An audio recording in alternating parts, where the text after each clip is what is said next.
Welcome to Godavari chest hospital.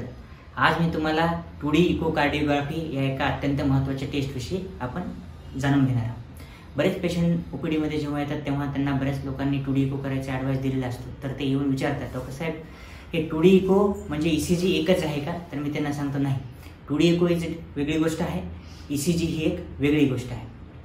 2D eco तुम्ही अल्ट्रासाऊंडचं किंवा पोटाच्या सोनोग्राफीविषयी तर आपल्या सगळ्यांनाच बऱ्यापैकी माहीत आहे। त्यामध्ये एक सोनोग्राफी मशीन असते, त्यावर एक पोटावरून तो प्रोब फिरवला जातो, जेली लावून वर ते कम्प्युटरवर आपल्याला पोटामध्ये जे काय आपले अवयव असतात ते मॉनिटरमध्ये कम्प्युटरच्या मॉनिटरमध्ये दिसत असतात। तीच सोनोग्राफी जेव्हा आपण हार्टची करतो त्याला 2D इकोकार्डिओग्राफी असं म्हणतात। कार्डिओ म्हणजे हार्ट, इको म्हणजे अल्ट्रासाऊंडची टेक्नॉलॉजी।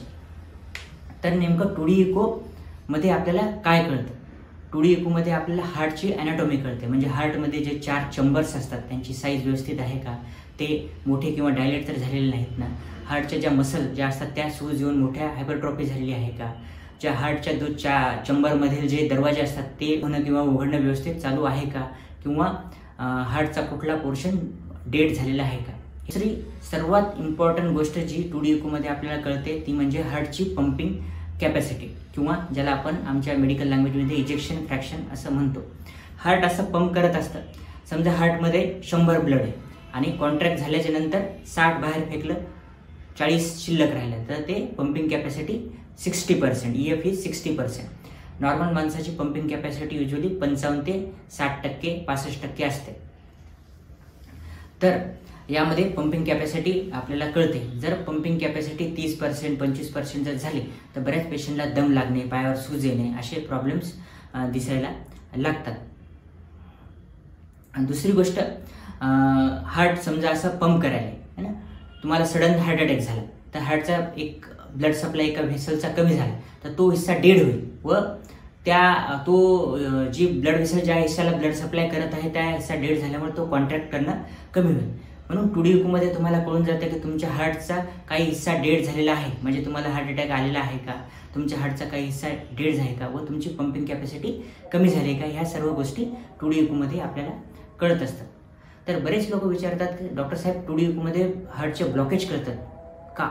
तर हार्टचे ब्लॉकेज 2D इकोमध्ये कळत नसतात। तुम्हाला 90% जरी ब्लॉकेज असले आणि तुमचा हार्टचा एकही हिस्सा डेड झालेला नसेल तर 2D इको तुमचा कम्प्लिटली नॉर्मल येऊ शकतो।